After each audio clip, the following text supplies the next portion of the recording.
Good afternoon, everybody. Welcome to another Rookie Card Collector 123 video. In today's episode, I'm going to do my first mail day reveal. I've been waiting for this package for a little while now. I finally showed up here yesterday and really excited to do the research that I've already done on it and enjoy my purchase. So, a little bit of background. These items I bought online. It's a total of nine exhibit postcards from the 1920s. Several of them are the 26 to 29 exhibit postcard backs. And then there's a few other exhibits from other seasons as well. So they're all 20s baseball player exhibits. The unique thing about these is not only is it 20s exhibits, which are not that common to come across in the first place, but except for one, all these exhibits have either one signature or multiple player signatures on them. Those that collect playing days pre-war autographs can attest to those are very unusual to come across a card signed by a ball player during his playing days and being a pre-1940s card.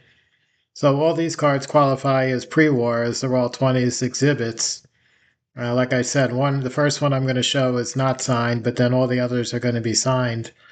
They all came from the same collection, which was purchased from an auction house back in 2023.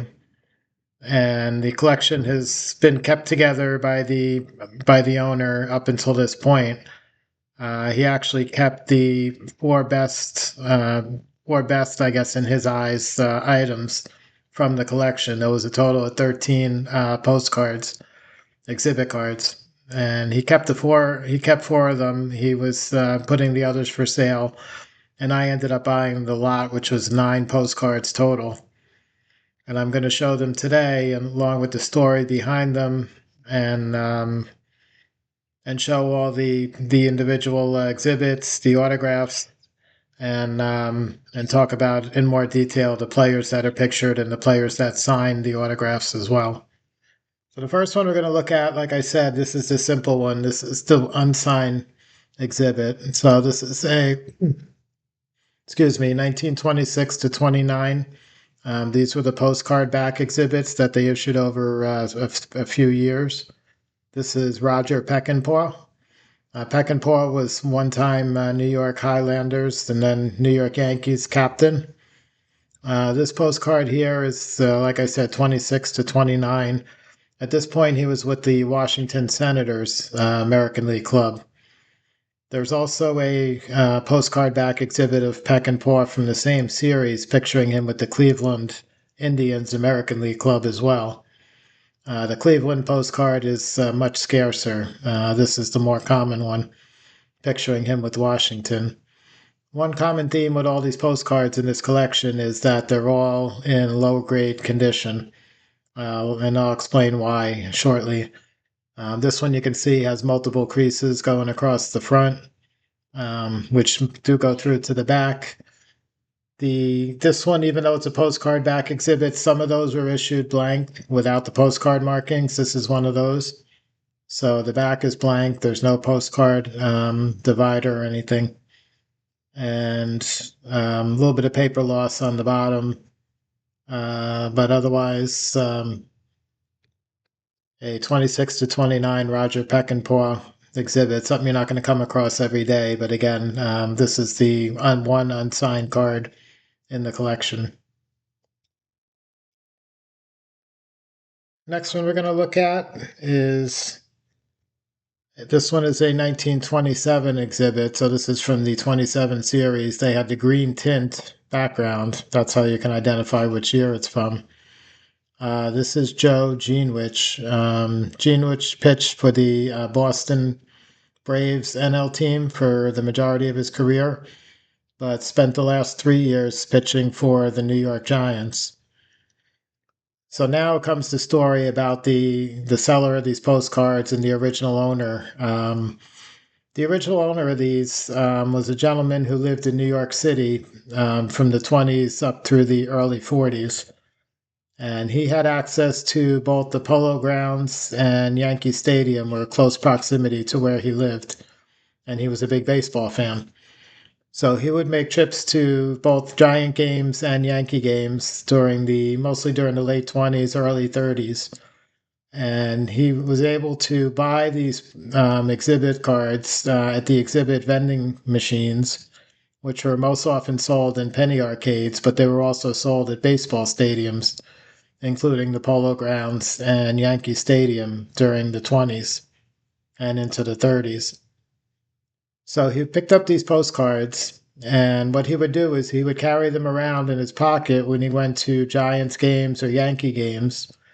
And if he came across the ball player that was pictured on the postcard, which was quite unusual, that would be great if he would be able to get a signature. This is the only one in the group that's actually signed by the ball player that's pictured on it, Joe Genewich. He signed it here on the bottom. On the bottom portion of the card, the signature is sort of faded. It's not the greatest autograph. But if you have it in hand, it's definitely clearly visible. So that one was signed as it was intended to by Genewich on the front.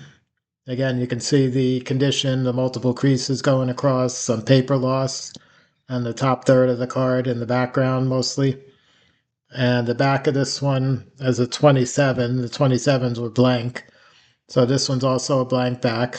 Somebody hand wrote New York Giants in ink on the bottom on the back. Possibly the gentleman that owned these cards and was getting these signed back in the 1930 era. So probably not Joe Genewich writing that. So the back is blank, some condition damage issues again, but very rare to find a 1920s exhibit card autographed by the ball player. Even though it's in rough shape, these still bring decent prices.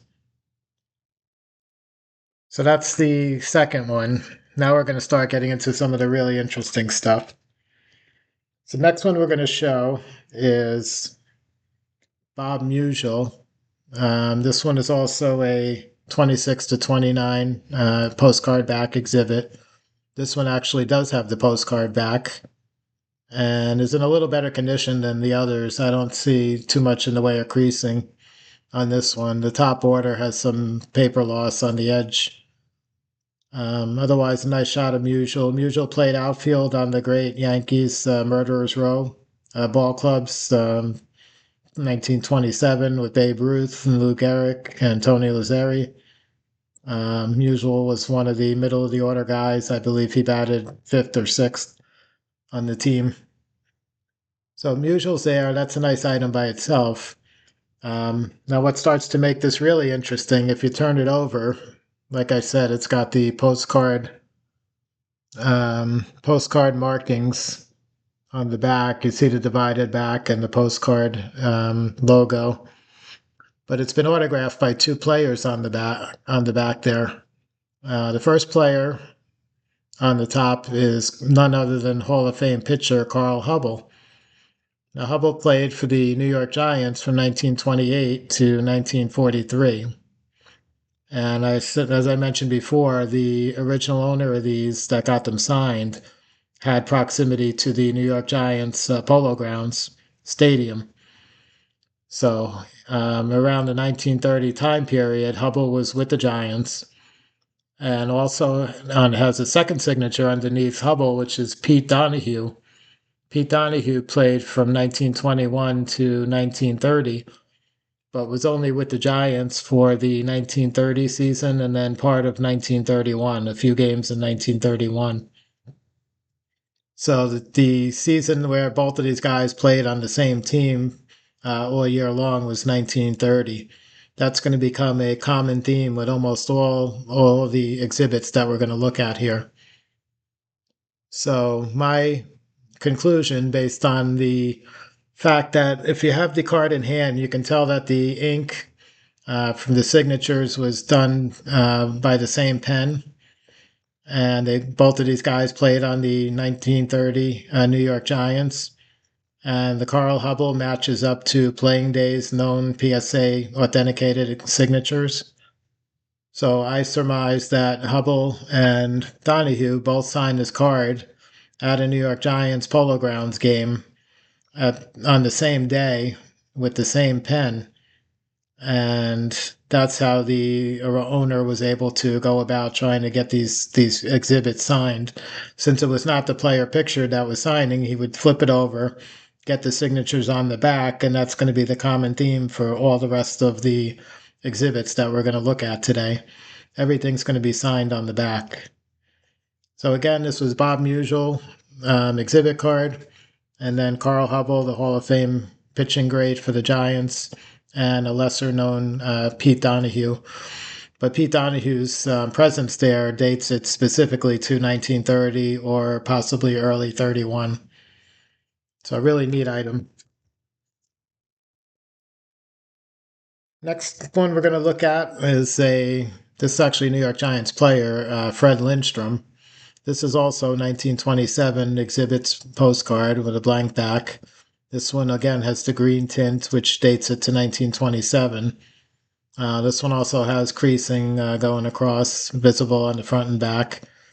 Again, explained by the fact that this owner of these was keeping them in his pocket, bringing them to the ballpark, pulling them out when he came across a player to sign, and getting the signatures on the back of these. So the Lindstrom card from 27, this one actually has 3 autographs on the back. The top has Jack Burley. The second one is Johnny Verges. And the bottom one is Bill Morrell. Now, none of these are big stars, but the common factor with all 3 of these guys, they all played for the New York Giants in the early 30s. And in fact, all 3 of them only played on the 31 Giants together. And again, if you look at the ink used to get these autographs, you can see it's all done in the same pen. So again, my assumption is that all 3 of these guys signed this at the park for the seller, the same game, and during the 1931 New York Giants baseball season. So Fred Lindstrom exhibit card with the 3 Giants signing it on the back. Another really cool item. Next one we're going to look at is maybe the coolest one out of the whole lot. So this one is it's another 27 exhibit with the green tint, so we can date it based on that. This one pictures Epper Rixey, who's a Hall of Fame pitching great. He's shown here with the Cincinnati Reds. This is one of those exhibit postcard backs again. This one, though, does not have the postcard back insignia on it. It's just a blank back. And this one actually has a total of 7 signatures on the back of it, which we're going to look at now. So the 7 signers on here, the most prominent one, which is the second from the bottom, is Bill Terry. Now, Bill Terry was the Hall of Fame first baseman for the Giants, played for them from the mid-20s through the 30s, was a .400 batter and one of the best National League hitters of the 20s and 30s. And like I said, in the National Baseball Hall of Fame. So he's the top player on there on the back that signed this. And this matches PSA authenticated playing days Bill Terry items that have been signed in the past. So this is a playing days Bill Terry autograph, not something he signed in the 1970s and 80s like there's a lot of other stuff out there. In addition to Bill Terry, we have Joe Heaving, John Adams, Eddie Marshall, Bill Walker, Fred Leach, and the one that really is interesting on this one is Harry Rosenberg. Now, Harry Rosenberg was a Jewish ball player, one of the few that came before Hank Greenberg. And Rosenberg only had 1 season that he played in the major leagues, which was 1930. Again, that common theme of these autographs and these exhibits, 1930. So Rosenberg enables us to date this postcard, the signatures on it on the back, specifically to the 1930 season. And not only that, but he was only up for 1 week before he was sent back to the minors. So he had a total of 5 at-bats and played in 4 games, mostly as a pinch hitter. And it was during July. So we know that these 7 guys that I just read off signed this in July of 1930 at a ball game at the ballpark. 6 of the 7 were New York Giants, which matches the fact that the owner of the item was a New York Giant fan. The 7th one was a St. Louis Cardinal ball player, which was the John Adams signature. So not only was it signed by all these Giants in the July 31 season, but it was signed specifically at a game that where the Giants played the St. Louis Cardinals, accounting for the John Adams signature on the back. Adams also had a very brief major league career. So all this on the Epirixi exhibit card. So that's probably my favorite one of all, especially because of these 7 autographs on the back and all playing days.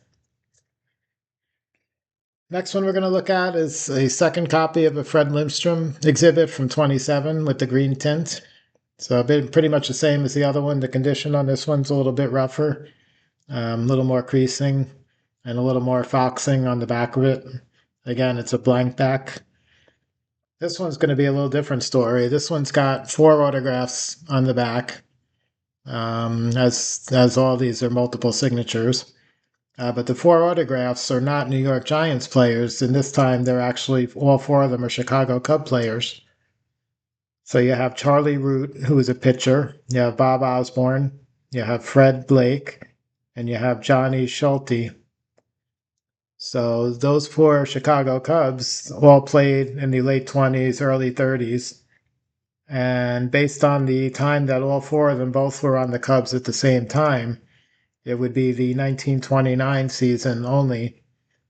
And based on the fact that the owner only had access to the Chicago Cubs when they came to the Polo Grounds to play the Giants, we know it was signed at a Giants-Cubs game in 1929.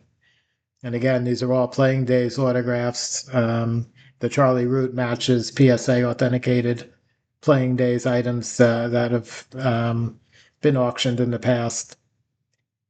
Also, I forgot to mention in the beginning, all these postcard signatures have been authenticated by JSA before the Hunt auction in 2023 took place. And they come with both a Hunt auction certificate as explaining the gentleman that collected these originally, as well as the JSA letter stating that the signatures are authentic upon reviewing them. Okay, the next few that we're going to look at, the story changes a little bit. So this one is Bing Miller. Bing Miller, this is with the Philadelphia Athletics. This is another postcard back exhibit. This one actually does have the postcard back marking on it, so it's 26/29. Bing Miller was in the American League, had a pretty distinguished career. Not a Hall of Famer, but a very good player. And his postcard, his exhibit card here, has 4 autographs on the back, and does include another Hall of Famer, which was Joe Sewell, who was a middle infielder and best known for holding the all-time record for fewest strikeouts in Major League Baseball for a full season. I believe it was somewhere around 3 to 5 or so. So the unique thing about this one, this is the first time that the exhibit card was signed at a Yankees game, not a Giants game. So this was American League players. The four signed names on there are Frank Grossetti, Joe Sewell, both of them played for the Yankees, Dale Alexander, and Smee Jolly. Both of them played for Boston. And the only 2 seasons where all 4 of those guys were with those 2 teams was 1932 and 1933. So based on the owner having access to Yankee Stadium only in the American League, this would have been signed either 32 or 33 at a Yankees versus Boston Red Sox game. And again, all these playing day signatures, including Joe Sewell, who's in the Hall of Fame, match PSA authenticated examples. Uh, I think I did show the back, but just in case I didn't. The next one we're going to look at is actually the thing that caught my attention and the reason why I really bought this group of postcards or exhibit cards in the first place. This is a Mickey Cochrane 1926 to 29 postcard back exhibit. Cochrane, of course, the Hall of Fame catcher that played with Philadelphia and Detroit, winning American League MVP. And many consider the first or the greatest catcher of the first maybe 50 years of professional baseball. Cochrane, this is also his rookie card, which was the reason that it piqued my interest. This one's probably in the best shape out of all the exhibit cards in the group. Very minimal. It's got one crease that's kind of along the border and does not too obtrusive. Otherwise, the front's pretty nice. Again, it's signed on the back by 3 ball players. So this one has the postcard back markings. The 3 signatures on the back, these are all 3 of these are more obscure players. Eddie Farrell, Eddie Phillips, and Bob Seeds. All 3 of these guys played for, 2 of them played for the New York Yankees in 1932, and the third one played for the Chicago White Sox in 1932. So the common season where all 3 of those were active in the majors was 32. So my assumption from the autographs on this one, again, all signed with the same pen at the same time. My assumption is it was signed at a Yankees Chicago White Sox American League game during the 1932 season.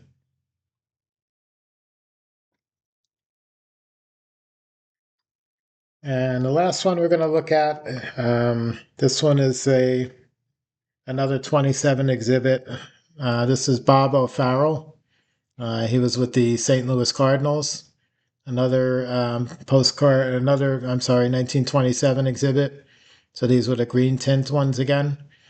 Apparently, the owner must have bought these maybe in 2 different seasons. One in 27, because he's got about 4 of them that are 27, and then he's got another 4, I believe, that were the 26 to 29 postcard back series. So he probably bought these in 27 at the park and then probably made another purchase a year or 2 later to get the other ones. O'Farrell's pictured there. This one has multiple creases going across again. This one's signed on the back by 1 player, which is Lou Blue. And it's funny, his name is spelled L-U and then B-L-U-E. But when he signs it, I guess he probably went by the nickname Lou, and most people would spell Lou L-O-U. So he actually signs L-O-U on his autographs, and that's been the case with other Lou Blue signatures as well. So Lou Blue played the American League with the St. Louis Browns from 1928 to 1930, and then the Chicago White Sox in 31 and 32. And again, this would have had to been signed at Yankee Stadium because the owner was in the New York area. So if it's an American League club, it would have been signed at Yankee Stadium, and it would have been sometime between 28 and 32. So this one is a little less precise as far as ability to date it because it's only got 1 signature on the back instead of multiple like the others. Another cool item. So that's the collection.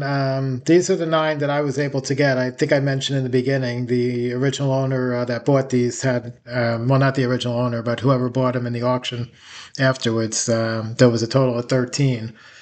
There was 4 removed and I guess kept by the winner of the auction because they were the best cards in there, I guess as they thought.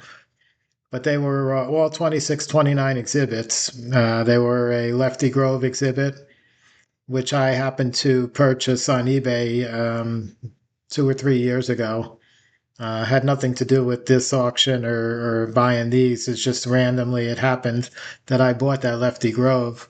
The Lefty Grove was signed on the back by Mickey Cochrane, his catcher. So that's one I've kept in my personal collection for the last few years and have no plan to let that go. It's really a great card, and the fact that both of them are rookie cards from that season, and both of them were battery mates with the Philadelphia Athletics, is really interesting. But the other three that were part of the lot originally was a Hack Wilson 26 to 29 postcard back exhibit, which many people consider a rookie Hack Wilson card, and a Paul Waner 26-29 postcard back, which is many consider Paul Waner's rookie card, as well as the Lefty Grove rookie card that I mentioned. And Benny Beno was the fourth one that the buyer from the auction kept. Apparently, that one was signed by him on the front, and then it was signed by another lesser known guy on the back as well. I'm not sure why he didn't keep the Mickey Cochran rookie autograph 26-29 exhibit, but if it was me, I probably would have kept that one and not so much the Benny Beno card, but whatever. So I've got these 9 here, and like I said, I have the Lefty Grove in my personal collection, which is going to stay there probably for a very long time. This group here, I'm actually they're cool. The story is great and all, but it's probably not a really a fit for my personal collection. So I'm probably going to make these available at the card shows I set up at down here in Florida. If anybody's interested from the YouTube community in these and wants to reach out, um, just send me an email to this email address, and just let me know what you might be interested in of these. I can give you more info or send pictures or whatever. But these are going to be for sale at a local Florida card show. So if you're not down here in Florida local and you're interested, feel free to reach out. So I hope you found these interesting. My first mail day review, and hopefully I'll be doing a few more of these in the future. But hope you liked the video. Have a great day, and I'll catch you guys on the next one.